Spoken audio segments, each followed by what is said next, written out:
नमस्कार दोस्तों, स्वागत है तेजल स्टडी यूट्यूब चैनल पर। मैं आज आपके लिए एक ऐसा वीडियो लेकर आया हूं जो आपके लिए बहुत ही अच्छा है, क्योंकि अभी लॉकडाउन चल रहा है। ये आपको सबको मालूम है। लॉकडाउन के समय में मिस्त्री की लगभग सारी दुकानें बंद है और आपका अगर कूलर ख़राब हो गया है या आपके मिस्त्री नहीं मिल रहा है और कूलर की वायरिंग करानी है या नई मोटर लगाई है उसकी वायरिंग करनी है, तो आप इस वीडियो के माध्यम से घर बैठे ही अपने कूलर की वायरिंग कर सकते हैं। तो चलो चलते हैं और कूलर की वायरिंग करके आपको बताते हैं। अगर आपको ये वीडियो पसंद आए तो इसे लाइक करना, शेयर करना और हमारे चैनल तेजल स्टडी को सब्सक्राइब करना और बेल आइकन को प्रेस करना, ताकि जब भी वीडियो अपलोड करें मिलता रहे नोटिफिकेशन आपको सबसे पहले। दोस्तों, कूलर में लाइट आप अपने प्लग से या अपने बोर्ड से देते हैं तो वहाँ से दो तार आते हैं आपके पास। वो दो तार है, वो एक तार आपको इस प्रकार कनेक्ट करना है। मेन सर्विस का एक तार आपको जो पंप की है, ये पंप का स्विच है आपके, जो उसके बीच वाली जो खुंटी है उसके अंदर देना है। ये देने के बाद आपको वहीं से एक तार उठाकर और जो रेगुलेटर है उस रेगुलेटर के ऊपर जहाँ एल लिखा हुआ है, एल, वहाँ एल वाली खुंटी में आपको कनेक्ट कर देना है।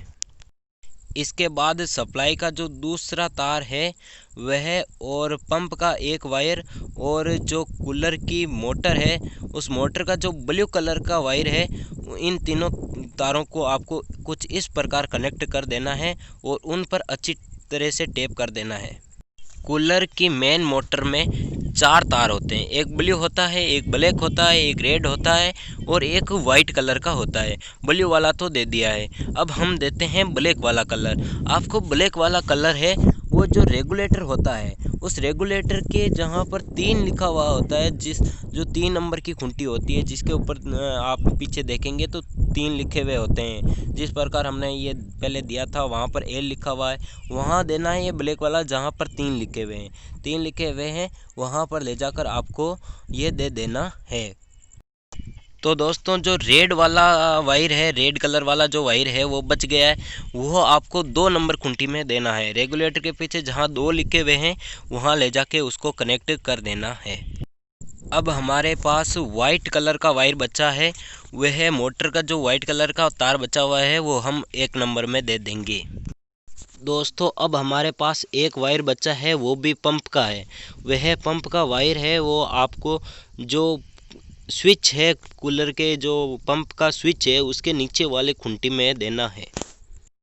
दोस्तों, इस प्रकार हमने आपको चार्ट के माध्यम से बता दिया है कि किस प्रकार आपको कनेक्शन करने हैं। अगर और भी समझ में नहीं आया है तो मैं अब आपको एक कूलर की वायरिंग करके बताऊंगा, उसको आप ध्यानपूर्वक देख लें ताकि आपके समझ में आ जाए और आप घर पर ही अपने कूलर की वायरिंग कर सकें।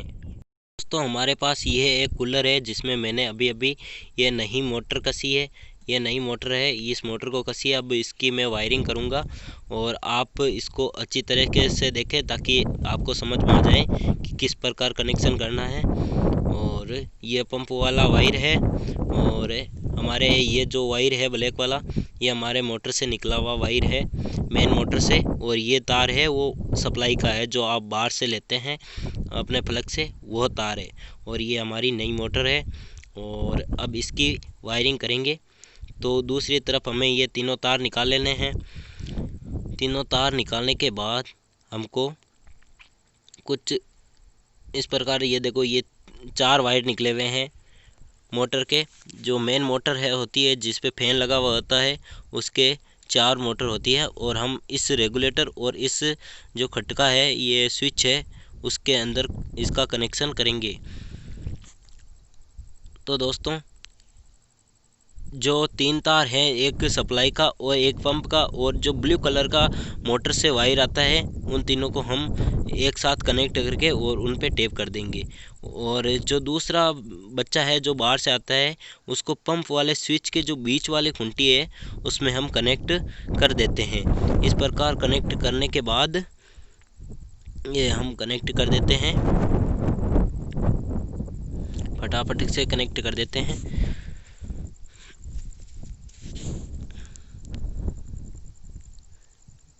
ये हमने बीच वाली खूंटी में कनेक्ट कर दिया है। जो बाहर से मेन सर्विस लाइन आती है अपने प्लग से, वहाँ के एक तार को, और जो दूसरा तार है उसको, और पंप वाले और मेन मोटर का ब्लू कलर का वायर है, उन तीनों को हमने एक साथ कनेक्ट किया था।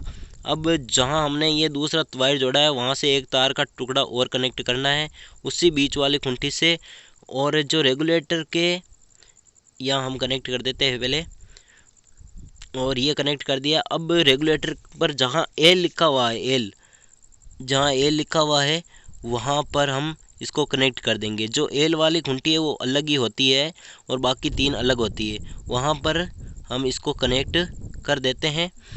और यहाँ पर कनेक्ट करने के बाद, चलो कनेक्ट कर देते हैं फटाफट। ये हमने कनेक्ट कर दिया है, ये देखो इस प्रकार हमने कनेक्ट कर दिया है। अब जो ये पंप का एक वायर बचा है, जो पंप का एक तो हमने उन तीनों के साथ कनेक्ट कर दिया था, और जो ये अब पंप का वायर बचा है, इस पंप वाले वायर को हम ये स्विच के जो नीचे वाला बटन है, जो नीचे वाली खूंटी है, पहले हमें देख लेना चाहिए कि जो नीचे वाली खूंटी है वो कौन सी है।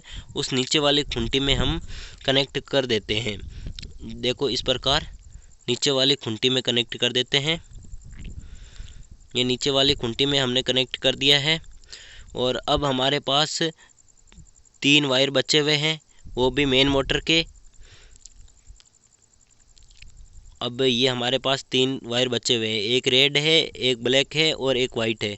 हम इन तीनों को, जो हमारे पास ब्लैक वाला है वो ब्लैक वाला हम 3 नंबर जहाँ पर 3 लिखे हुए हैं वहाँ पर कनेक्ट कर देते हैं। जहाँ ये रेगुलेटर है ब्लैक वाला, इस पे पीछे 3 लिखा हुआ है, वहाँ 3 वाले में इसको कनेक्ट कर देते हैं। यहाँ पर अच्छी तरह से कनेक्ट कर देते हैं। और अब हमारे पास रेड वाला बच्चा है, इस रेड वाले वायर को हम 2 नंबर जहाँ पर 2 लिखे हुए हैं वहाँ पर कनेक्ट कर देते हैं। पहले हम रेड वाले को कनेक्ट कर देते हैं, जहाँ पर 2 लिखे हुए हैं रेगुलेटर पर, वहीं पर कनेक्ट करना है, ताकि स्पीड है वो 1, 2 और 3 के हिसाब से चले। तो अब हमने रेड वाले को कनेक्ट कर दिया, अब वाइट वाले को भी कनेक्ट कर दिया है।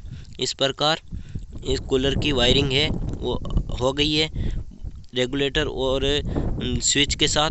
पंप का जो स्विच है और ये रेगुलेटर है, ये फैन का है, और इस प्रकार वह यहाँ की वायरिंग हो गई है। और अब पीछे जाकर हमें कुछ इस प्रकार टेप कर देनी है। इस प्रकार वापस इसको लगा दिया है, ये लो लगा दिया। और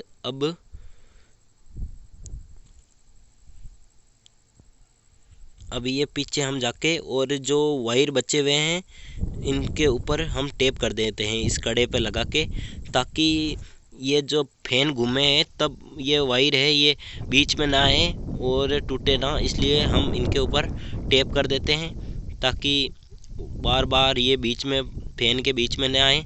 तो इस प्रकार यहाँ पर कड़े पर और टेप कर देनी है अच्छी तरह से। चलो टेप कर देते हैं।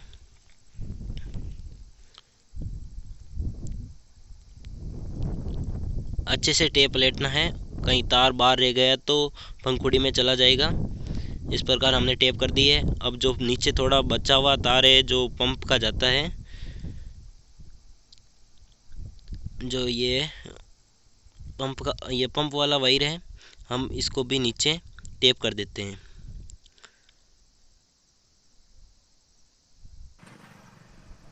इस प्रकार हमने यहाँ पर भी टेप कर दी, और ये सेल को भी यहाँ पर जो कैपेसिटर होता है वहाँ इसको भी इस कड़े पर टेप कर दी, और ये हमने पंखुड़ी भी कस दी।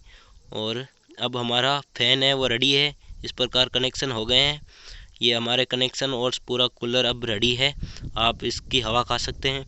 चलो अब आपको भी हवा खिला दे, क्योंकि आप भी हमारा वीडियो देखने आए हैं इस गर्मी में, तो आपको भी हवा खिला देते हैं इस कूलर की।